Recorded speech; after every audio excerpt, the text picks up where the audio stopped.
Hello and welcome back to the Digital Marketing Podcast. My name is Kieran Rogers. I'm Louise Crossley. And I'm Daniel Rolls. And today we are talking about email stats.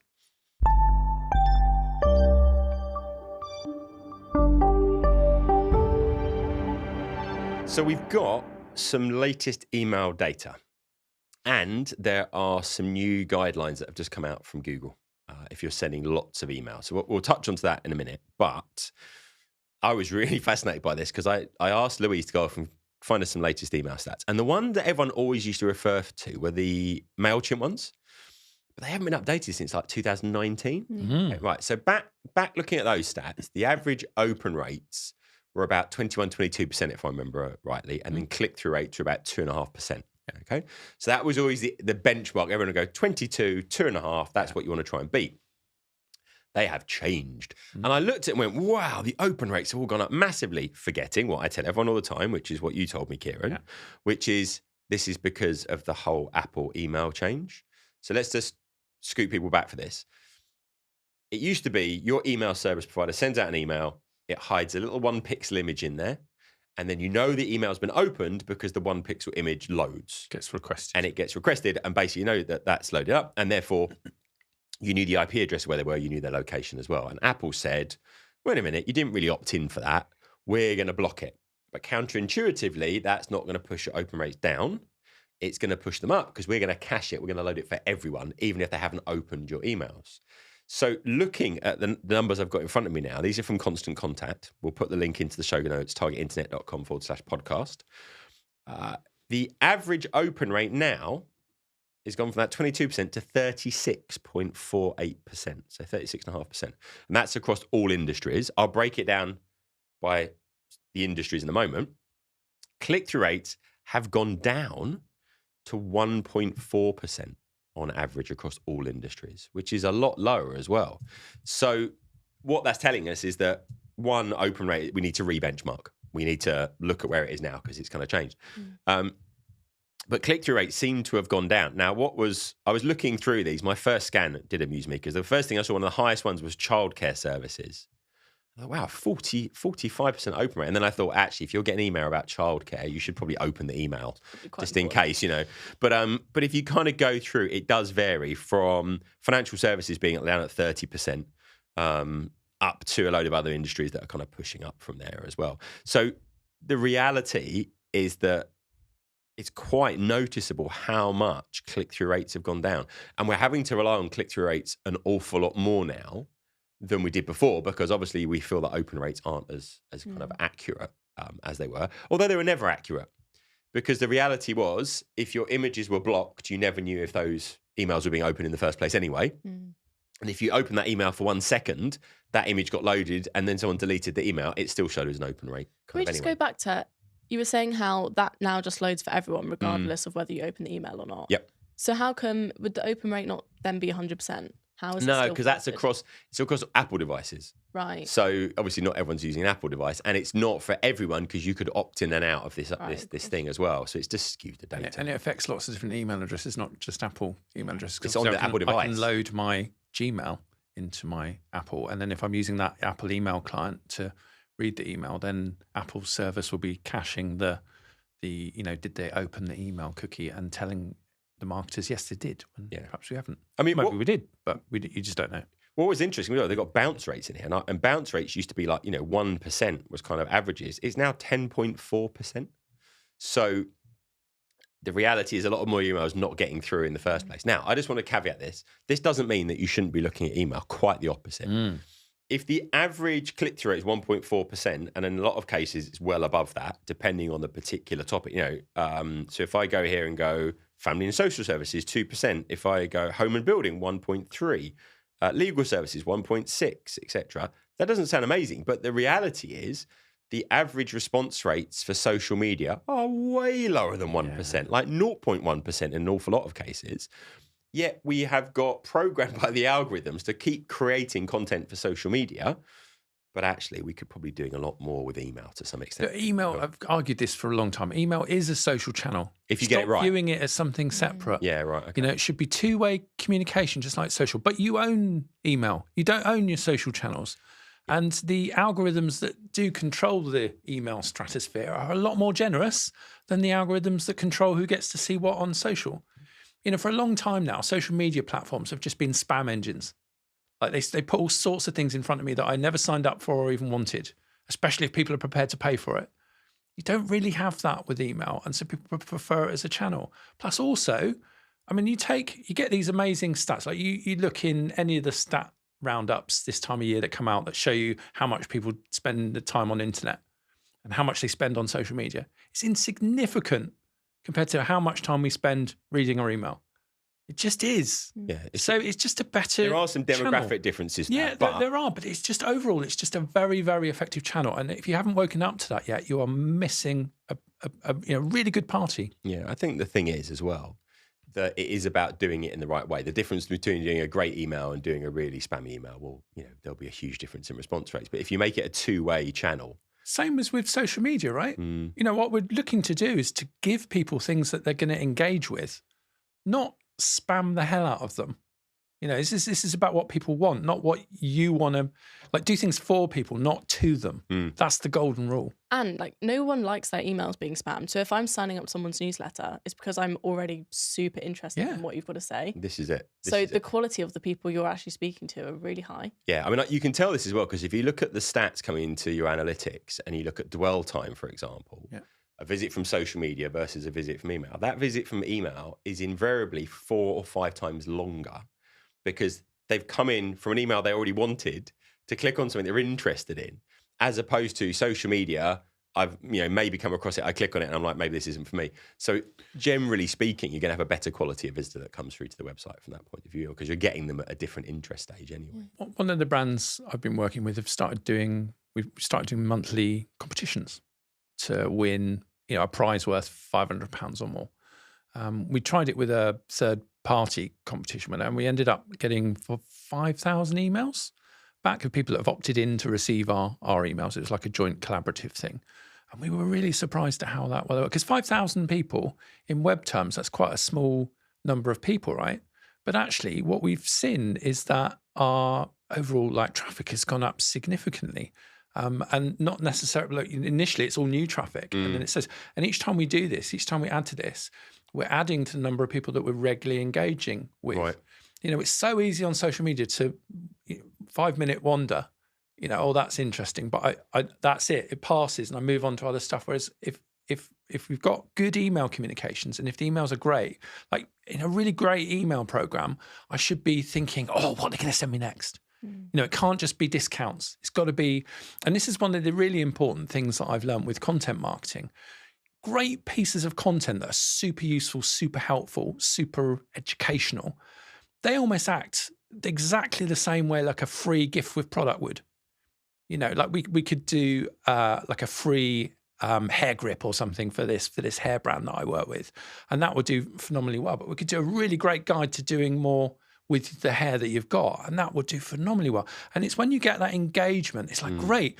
Actually, view it like a free product. This is awesome, because actually it's giving people something of use. That could be a physical thing, i.e., a freebie giveaway, some merch, or it could be actually some useful information or how to do something. And if you start viewing like this, email just comes alive. Well, I think there's also another thing to think about, which is similar to that, connected, is that use your social media. The desired outcome, if you try and go social media to sell our product, you're in the wrong space. But if you go social media to get an email sign up, that you go, right, I'm going to put out some really great social posts. Do you want more like this? Sign up for the email for the exclusive stuff. Here's something really great. If you like this stuff, sign up for our newsletter. If you're getting people onto the website, pop up, why don't you sign up to our newsletter?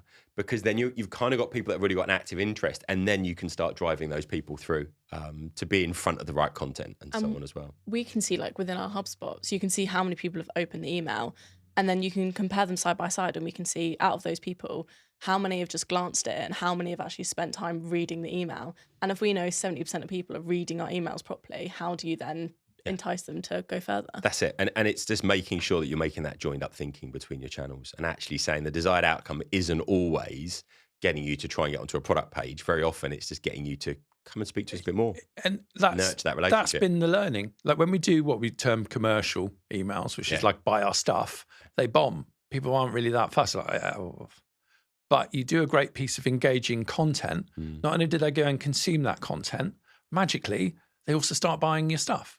Right. So it's like it has the opposite effect. And like for a long time, we were really worried about moving away from them, but the engagement stats showed that they just weren't popular. Right. You know, and so we moved with what was, and we were rewarded with more of what we were chasing in the first place. Yeah, what I'd look at with this is if you go to your attribution reports within GA4, so under advertising, you go through to that and you look at how people are using different channels at the beginning, middle, and end of the funnel. You can then see where emails coming into that. And what you'll notice a lot is if you stop doing those commercial emails, you might be really worried, it's not going to show up.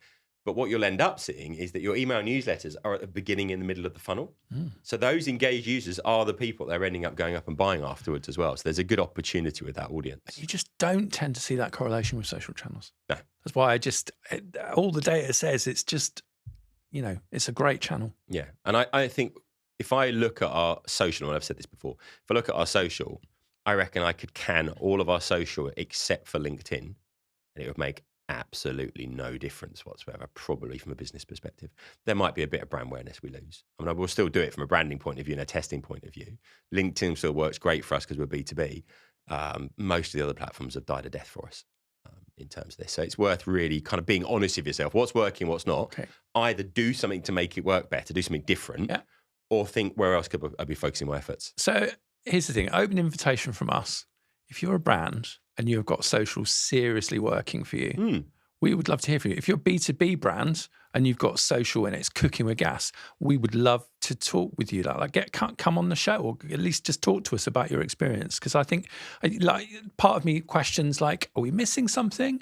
I'm just sharing with you my current experience here, but that doesn't mean to say that is the only source of truth. No, so if you disagree, get in touch, please. Yeah, and I do know some of the brands that I work with. There's a handful of consumer brands that are doing brilliantly with social media, even some B2Bs, but it tends to be pretty focused on LinkedIn now as well. So interesting to see where it is working, but really rethink your email strategy with all of this as well. So definitely worth having a think about that. So you mentioned some email updates at the beginning of the episode. So what are they about? February 2024, so would have passed at this point, or just started to happen. Gmail now requires, I'm just reading this from my screen, senders who send 5,000 or more messages a day to Gmail to do some high levels of authentication. Now, there's nothing really new in here. But things we've spoken about before, so SPF, DKIM, PTR records, TLS connections, lots of acronyms in there. We'll put in the show notes how you set these things up. It just basically means you have to have your ESP, your email service provider, set up properly to authenticate who it is. So it can't be spammed and all those kind of things, so that they will trust you. And if you don't have that set up, they're not going to allow you to deliver those emails into Gmail. But it's not just Gmail, it's Yahoo Mail as well. Yeah. And a lot of their stuff goes to their server. So my feeling is, even if you're not sending that many emails to Gmail, do it anyway. Make sure you've got these things set up. You want to be monitoring your delivery rates and your open rates and your click-through rates. Yeah. Like if you notice that those drop throughout February, this could be the problem. There's lots of DKIM and SPF checking tools out there. That'll, if you give it the right information, it'll just check that it's set up correctly. They're quite useful. And I mentioned this in another episode, GPT, and it's like, why are we talking about GPT? And there was Google Postmaster tools. I mean, really? So they've called something new GPT just to confuse things, and it's Google Postmaster tools. But that will allow you to go through and see delivery rates of your emails. And what they're saying is that if you get a spam rate above 0.3%, they're really low. They're going to block everything that you send. Yeah. So that doesn't take a lot of people to say that was a spam email, and actually it's going to block everything. So making sure you've got these things set up. They're kind of set up at a domain level in partnership with your kind of email service provider. They're domain name records and things like that. So it's a bit of a technical setup, but once you've got them set up, it's going to kind of make clear the authenticity of your emails, and it stops you being hijacked and various other things. There is an old practice we all need to wake up and change, I think, on this, which is, you have to have an unsubscribe link in every email for a newsletter, right? But let's bury it at the bottom in the small print. Wrong, don't do that, right? Because in this world where such a small tolerance rate from Gmail users can end up having you blocked, no, you want to make sure your unsubscribe is at the top and quite clear. Why? Because what users will do, rather than look for it, they'll just hit this is spam. We have it in both, right? Because you want it in the footers, people can find it. Yeah, you want it there as well. Yeah, Yeah, make and it more, make it easy. If you don't want my email, I'm not going to make you have it. No. That should be the whole thing, right? So make sure you've got those protocols set up, and we'll put links into the show notes, targetinternet.com/podcast. On that as well, with the whole unsubscribe thing, you now have to allow users to unsubscribe within the email client.